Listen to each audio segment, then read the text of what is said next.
बड़ी खुशी की बात है, बैरिस्टर असदुद्दीन अवैसी साहब को मैंने वादा किया हूं आप लोगों की तरफ से। असद भाई को मैंने कहा है कि असद भाई इंशाअल्लाह इस बार मुंब्रा आपको तोहफा देने वाला है। मैं जिन उम्मीदवारों के 14 उम्मीदवार आप लोगों के बीच खड़े हैं, इन सभी को मैं ज़ाती तौर पे इसलिए जानता हूं कि इनका इंटरव्यू भी मैंने लिया था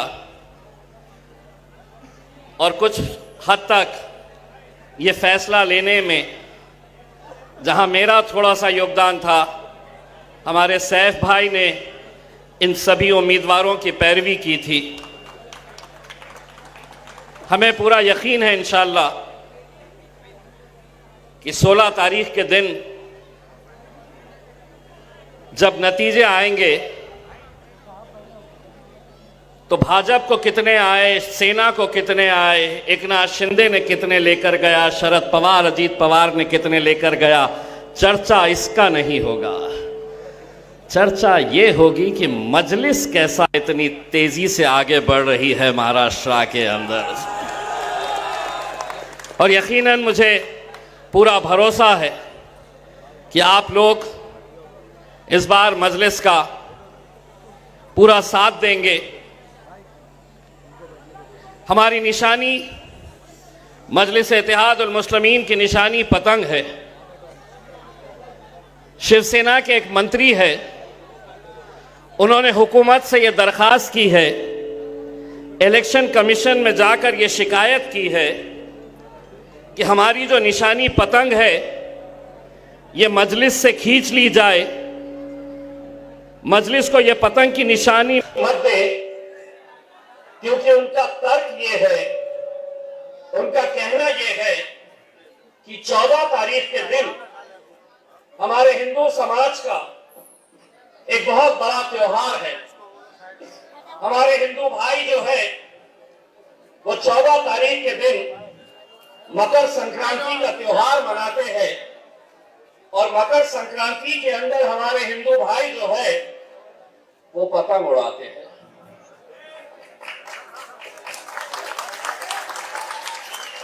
तो उन्होंने कहा कि ये पतंग इनके पास से ले लें क्योंकि हमारा त्योहार है, हम पतंग उड़ाएंगे 14 को, तो लोगों के जहन में आएगा कि 15 तारीख के दिन भी उड़ाना है। तो वो इलेक्शन कमीशन के पास गए, लिखित में शिकायत दिए।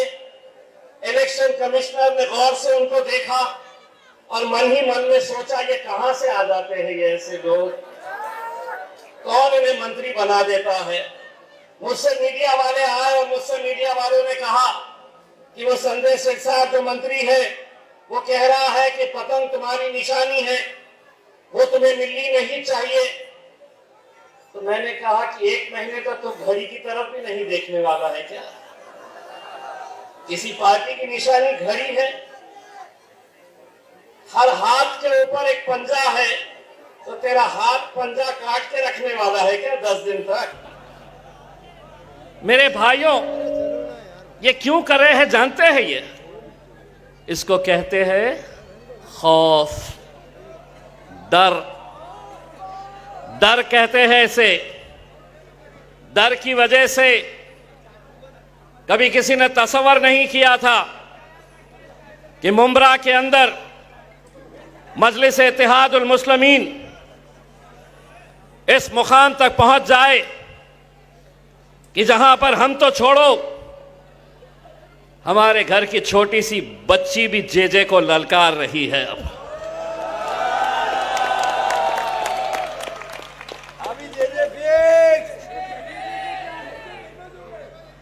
मैं यूनुस भाई से इतना कहना चाहूंगा कि अल्लाह कभी कभी रास्ते खुद बनाता है।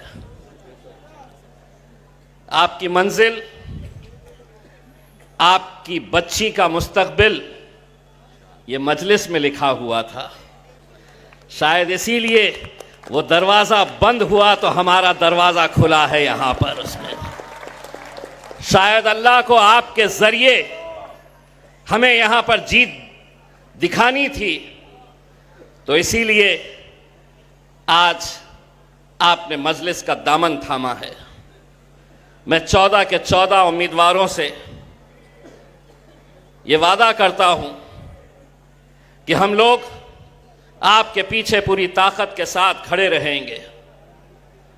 बहुत सारे मुखर्रिर जितने भी थे उन लोगों ने एक कंपनी का नाम लिया जिससे सुना है कि मुंब्रा पूरी तरीके से परेशान है, टोरेंट कंपनी। मुंब्रा की आवाम ये दुआ कर रही है कि इस बार मजलिस कामयाब हो जाए, और टोरेंट का मालिक ये प्रार्थना कर रहा है कि मजलिस जीते नहीं, क्योंकि उसे मालूम है कि जीतने के बाद तेरा हश्र हम क्या करने वाले हैं। आप ये सोच रहे होंगे कि हमारे कॉरपोरेटर चुनकर आ जाए, तो इतनी बड़ी कंपनी को ये क्या कर सकते हैं। या आपका बेटा, आपका भाई इम्तियाज जलील आपके सामने खड़ा हुआ है। मेरे शहर में भी एक समांतर नाम की कंपनी, जो पानी का ठेका, पूरे शहर के पानी का ठेका एक प्राइवेट समांतर नाम की कंपनी को दिया जा रहा था। कंपनी किसकी थी? तो भारतीय जनता पार्टी के राज्यसभा के member of parliament Subhash Chandra की कंपनी थी। यह सुभाष चंद्र जी न्यूज का मालिक, करोड़पति, सत्ता इनकी केंद्र में, ये महाराष्ट्र के अंदर इनकी हुकूमत, सारे के सारे तय कर लिए थे कि ये कंपनी हम समांतर कंपनी सुभाष चंद्र गोयल भारतीय जनता पार्टी के उस एमपी को देंगे। देवेंद्र फडणवीस मुख्यमंत्री मुंबई के अंदर मंत्रालय में एक मीटिंग बुलाए, और उस मीटिंग के अंदर मेरे शहर के 3 आमदार, एक भाजपा का, एक शिवसेना का और एक मजलिस इत्तेहादुल मुस्लिमीन का इम्तियाज जलील, वहां पर वो कंपनी के बड़े बड़े अधिकारी आए। उन्होंने हमको ये समझाने की कोशिश की कि ये कंपनी कितनी अच्छी है, ये कंपनी आएगी तो शहर को पानी मिलेगा। देवेंद्र फडणवीस साहब हमें मनाने की कोशिश करते रहे कि तुम ये कंपनी के लिए हाँ कर दो। मीटिंग खत्म हुई, देवेंद्र फडणवीस साहब ने अपने भारतीय जनता पार्टी के एमएलए से पूछा, काय बोलायचं तुम्हाला? उसने कहा कि साहेब, तुम्हाला जे निर्णय घ्यायचे आहे ते घ्या। शिवसेना के एमएलए से पूछा, काय करायचं? उन्होंने कहा, साहेब तुम्हाला जे निर्णय घ्यायचे आहे ते घ्या, तुमको जो फैसला करना है करो। मुझसे पूछा, जलील भाई क्या करना है? मैंने कहा, सर शहर का हिस्सा, पूरा शहर का जो मेन हिस्सा है, मैं उसका आमदार हूं, और मैं आपको यहां बोल रहा हूं, 1 इंच भी मैं जमीन मेरे इलाके के अंदर खोदने नहीं दूंगा इस कंपनी को। नतीजा यह हुआ कि पूरी ताकतें जुट गई। 3200 करोड़ रुपए का यह कंपनी का ठेका उस भारतीय जनता पार्टी वाले को दिया जा रहा था। मेरे ऊपर दबाव डाला गया, खरीदने की कोशिश की गई। कई सारे गुंडे मवाली आकर डराते थे और कहते थे कि साहब बहुत बड़ा ये ग्रुप है, आप इनके पीछे मत रहिए, नुकसान होगा।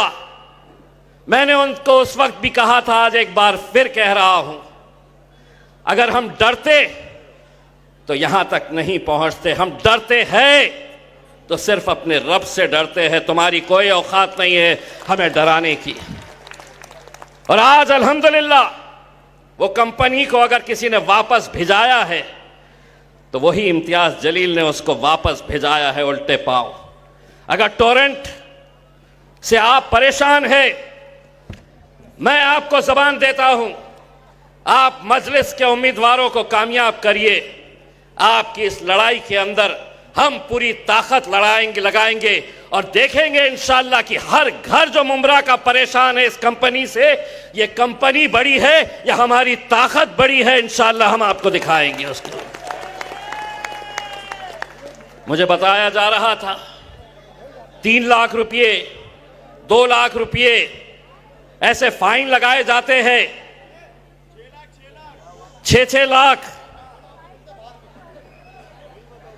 उसको बोल 15 तारीख तक प्रार्थना करते बैठ जाए, क्योंकि अब शेरों की सवारी मुमरा के अंदर आने वाली है। गीदड़ों को हटना पड़ेगा, गीदड़ों को हटना पड़ेगा।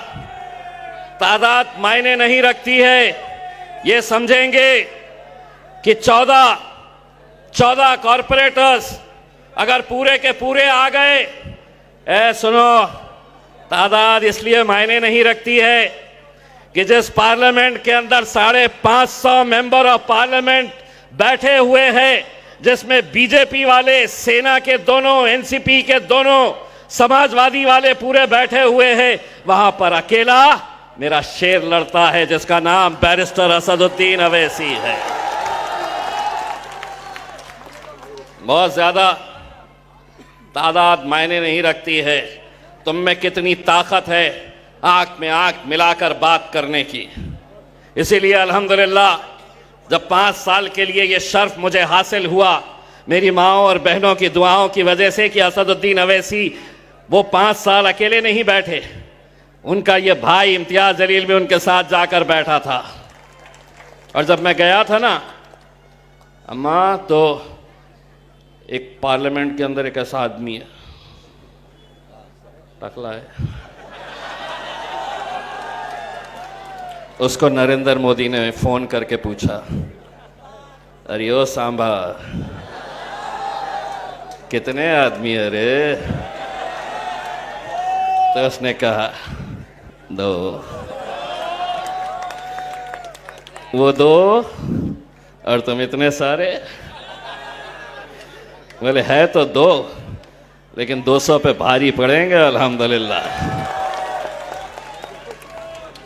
बहुत तकलीफ होती थी उन्हें, बहुत तकलीफ इस बात की होती थी कि एक शेरवानी से तो परेशान थे ही, दूसरा भी बहुत बोलता है। बहुत तकलीफ होती थी। और अगर हम अपनी तकलीफ को अगर हम नहीं समझेंगे तो कौन समझेगा?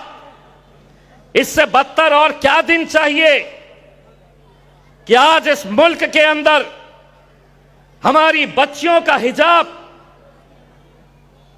एक मुख्यमंत्री अपने हाथ से खींचता है, कोई उसके खिलाफ बोलने के लिए तैयार नहीं। अगर नरेंद्र मोदी अगर यह कहता है कि इस मुल्क के अंदर नारी का हम सम्मान करते हैं, और महाराष्ट्र की हुकूमत में ये बैठे देवेंद्र फडणवीस, एकनाथ शिंदे, अजीत पवार, इना मीना डीका अगर ये कहते हैं लाडली बहीण है आमची, ये लाडली बहन, अगर तुम इनका निकाब खींच रहे हैं, आप कंटिन्यू जलसे के बाद अपन दोनों बैठ के बात करेंगे। अगर आप ये समझ रहे हैं कि आप हमारी बच्ची का नकाब खींचेंगे, उससे बदतर उत्तर प्रदेश का एक मंत्री भारतीय जनता पार्टी का एक मंत्री बयान देता है कि नकाब तो खींचा है, अगर हाथ इधर उधर चले जाता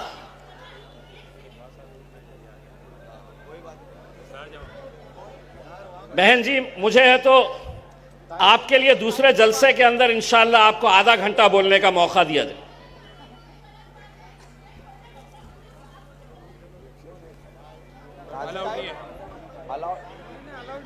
मैडम 10 बजे चालू रखो, 10 बजने वाला है, 10 बजने वाला है, उसके बाद बाहर करें।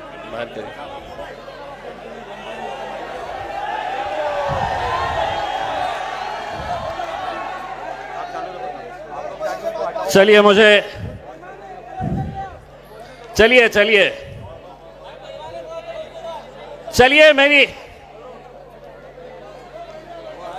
तो आप ये समझिए।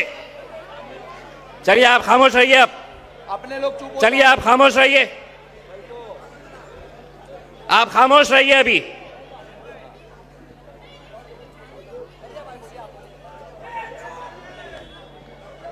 तो अगर आप ये समझ रहे हैं कि एक भारतीय जनता पार्टी का मंत्री अगर ये कहता है कि सिर्फ नकाब तो खींचा है, हिजाब तो खींचा है, अगर हाथ इधर उधर चले जाता तो हिंदुस्तान के अंदर कोई ऐसा लीडर नहीं था जिसने उसको जवाब दिया जो जवाब हमने दिया।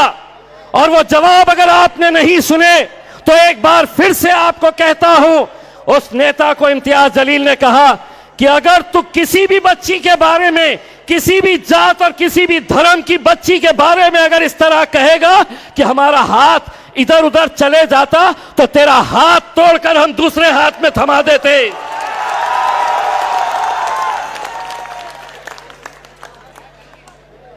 मेरे साथ मैंने जैसे ही 2 दिन पहले जालना के जलसे के अंदर यह बात कही तो दिन भर मीडिया वाले मेरे पास आए और उन्होंने कहा कि आपने एक मंत्री को कहा कि तेरा हाथ तोड़ के दूसरे हाथ में दे देंगे। आपके खिलाफ भाजपा के और शिवसेना के नेताओं ने यह मांग की है कि आपके ऊपर एफआईआर रजिस्टर होना। मैंने उनसे कहा कि अगर तुम मुझे एफआईआर से डरा रहे हैं तो तुम एक बात अच्छी तरह से कान खोल के सुन लो। अगर एफआईआर करना है तो सबसे पहले नीतीश कुमार के ऊपर करो, उसके बाद उत्तर प्रदेश के उस मंत्री के ऊपर करो। इम्तियाज जलील एफआईआर से डरता नहीं है। 16 है, 16 एफआईआर, 16 का 17 हो जाएगा। लेकिन तुम अगर ये समझ रहे हैं कि मैं कोई कांग्रेस का नेता हूं, कोई राष्ट्रवादी का नेता हूं और तुम कुछ भी करेंगे, कुछ भी बोलेंगे और हम खामोशी से सुनेंगे, तो हम नहीं सुनने वाले। बहुत साल हमने सुने हैं, अब हम बोलेंगे, अब हम बोलेंगे और तुम्हारे बाप को भी सुनना पड़ेगा, सुनना पड़ेगा। बोले ना, हम बहुत सुने ना इतने सालों तक, क्या क्या क्या क्या ये नहीं बोलते थे। यही महाराष्ट्र का एक मंत्री है, बहुत बड़ा बिल्डर, लोढ़ा नाम का, कुछ दिन पहले एक बयान देता है कि मुसलमानों अगर तुम्हें कुरान पढ़ना है, मंत्री, भाजपा का एक मंत्री महाराष्ट्र का, मैं बिहार में था उस वक्त प्रचार कर रहा था, तो उस वक्त उसने बयान दिया था कि मुसलमानों अगर तुम्हें कुरान पढ़ना है तो पाकिस्तान चले जाओ। मैंने कहा उसको मालूम था कि मैं बिहार में हूं, वरना वो लोढ़ा के हाथ में लोटा थमाकर ये कहता मैं कि ये मुल्क तेरे बाप की जागीर नहीं है, तेरे बाप की जागीर नहीं है कि उठे सुटे कोई भी आएगा और कोई भी हमसे ये कहेगा कि यहां चले जाओ, वहां चले जाओ। अरे ये मुल्क जितना नरेंद्र मोदी का है उतना ही इम्तियाज जलील का है, उतना ही मुंब्रा के एक एक नौजवान का, एक एक बुजुर्ग का, एक एक मेरी मां बहनों का ये मुल्क है। 1947 में जब हमसे पूछा गया था कि तुम्हें यहां रहना है क्या वहां जाना है, तो हमारे बुजुर्गों ने कहा था कि इस मिट्टी में हम पैदा हुए हैं और इंशाअल्लाह इसी मिट्टी के अंदर हम दफन होंगे। लेकिन आज हर रोज हमें निशाना बनाया जा रहा है। वोटिंग के वक्त तो इलेक्शन के वक्त ऐसी महफिलें खूब सजाई जाती है, बड़े बड़े नेता आते हैं, मुसलमानों से फिर कटोरा उठाकर भीख मांगते हैं। और कौम भी हमारी कितनी भोली है, बहुत भोली है। उनके बहकावे में आते हैं, अपनी क़यादत को खत्म कर देते हैं। अरे आज मैं आपको ये यकीन दिलाकर जाता हूं, इस बार आप लोग कॉरपोरेटर मजलिस के जिताइए, इंशाअल्लाह आप देखिए आगे का आमदार एमएलए भी मुमरा से हमारे मजलिस इत्तेहादुल मुस्लिमीन का होगा। शुरुआत करो तो सही मेरे भाई, एक बार एक ताकत बनकर खड़े तो रहो, देखो तो सही अपनी क़यादत खड़े करने का कैसा मजा आता है। कोई सोचता नहीं था कि शिवसेना के गढ़ में, औरंगाबाद जैसे इलाके में कभी कोई मजलिस का एमएलए चुनकर आ सकता है, कोई एमपी चुनकर आ सकता है। कैसे आ गया, कैसे मुमकिन हुआ? इसलिए मुमकिन हुआ कि हम एक ताकत बनकर खड़े रहे, एक ताकत बनकर खड़े रहे, इसलिए आज वहां पर यह मुमकिन हुआ। हम एमएलए एमपी जिता सकते हैं, कॉरपोरेटर तो बहुत छोटी सी चीज है मेरे भाई, लेकिन अगर शुरुआत हुई, आप यकीन मानिए इनके अंदर डर उसी वक्त होगा जब आप इनको यह पैगाम देंगे कि अब ये कौम तुम्हारे पास से हट रही है। वो नेताओं को सर पर चढ़ाएंगे इस खौफ से कि हमारी सत्ता चले जाएगी, टोरेंट के ऊपर उन्हें भी कार्रवाई करने के ऊपर मजबूर हो जाएंगे। अगर आप लोग साथ दें मेरे भाई, यकीनन इतने सालों की मेहनत मजलिस इत्तेहादुल मुस्लिमीन ने की है।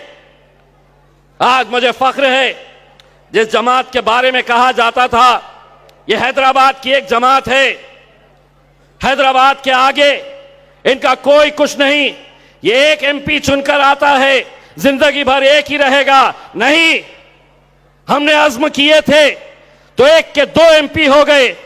आज बिहार के अंदर 5-5 एमएलए चुनकर लेकर आए हैं। बिहार में हम गए तो कांग्रेस वाले, हमारी सभा होती, दूसरे दिन हेलीकॉप्टर लेके पहुंच जाते और उनके बड़े बड़े नेता जो है वो ये कहते कि ओवैसी हैदराबाद से क्यों आए, एमआईएम का बिहार के अंदर क्या है, ये बिहार में क्या करने के लिए आए हैं। राहुल गांधी, तमाम नेता ये बार बार हमसे कहते हैं। हमने कहा मेरा भाई असदुद्दीन अवैसी हैदराबाद से बिहार नहीं आ सकता। तुम्हारे मम्मी इटली से आए थे तो हमने कुछ बोले थे क्या? हमने कुछ बोले थे कि आपके मम्मी इटली से आके यहाँ पर हुकूमत कर रहे थे और हमारा भाई वहाँ से यहाँ नहीं आ सकता। अल्लाह को तकब्बुर पसंद नहीं है, ये समझ लेना। हम 5 है तो कांग्रेस कितने पे सिमटी है पता है? 6। हम 5 है। इंशाल्लाह आगे चल के इनकी तादाद भी बढ़ेगी। बस आप लोगों से मैं ये कहना चाहता हूँ, मुमरा हो, औरंगाबाद हो, गोवंडी हो, या वो इलाके हिंदुस्तान के जहां पर मुसलमानों की आबादी ज्यादा है, वहां पर एक कारोबार धड़ल्ले से हुकूमत की जेरे निगरानी पुलिस की सरपरस्ती के अंदर चलाया जा रहा है। मेरी माओं से मैं ये कहना चाहता हूं, एक कारोबार उन तमाम शहरों के अंदर चलाया जा रहा है, हुकूमत की जेरे निगरानी और पुलिस की सरपरस्ती के अंदर यह चलाया जा रहा है। नशे का कारोबार मेरे भाई, क्योंकि उन्हें मालूम है कि इस नस्ल को हमें कमजोर करना है, इस नस्ल को हमें बर्बाद करना है, हमारे नौजवानों को हमें कमजोर करना है। इसीलिए सब जानते हैं बेचने वाला कौन है, पुलिस जानती है किस इलाके में कौन नशे का कारोबार कर रहा है। लेकिन जब हुकूमत ने ही यह तय कर लिया है कि हमारी ये नस्ल,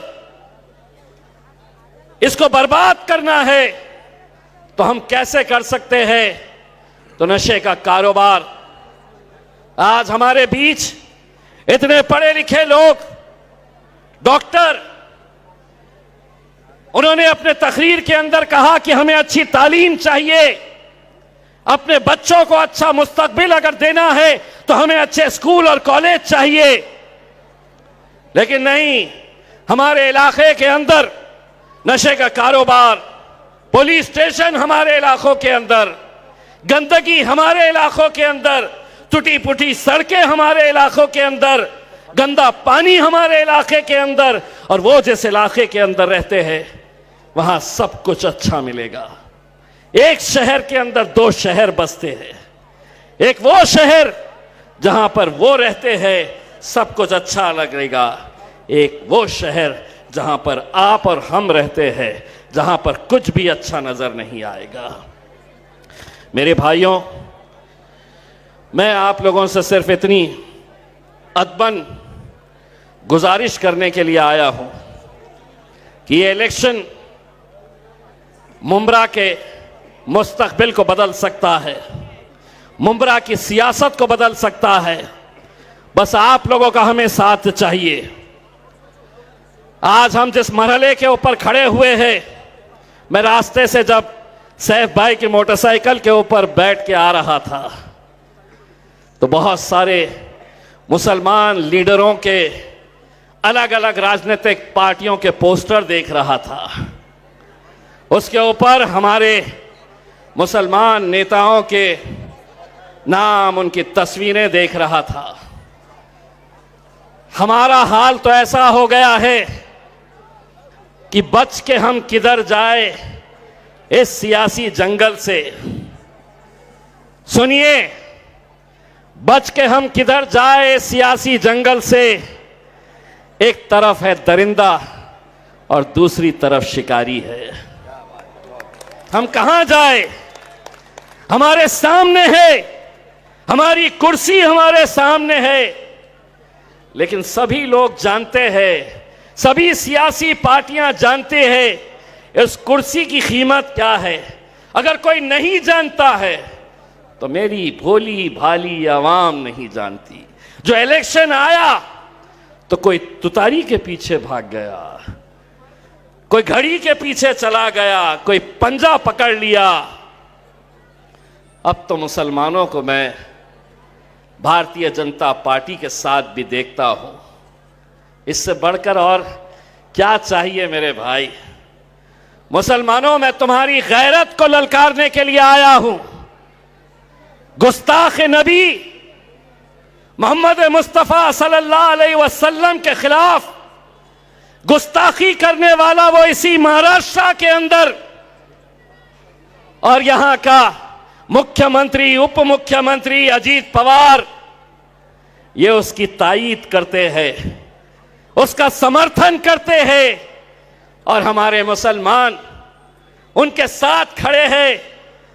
रात में जब ये बोतल खोलकर बैठते होगे तो सोचते होगे कि जान से भी अजीज हमारी शिनाख्त, हमारी पहचान, हमारा वजूद जिसकी वजह से है, हम उस गुस्ताख रसूल की तायीद कर रहे हैं, लेकिन उसके बावजूद भी मुसलमान हमारे साथ खड़ा है, हमारे पीछे खड़ा है।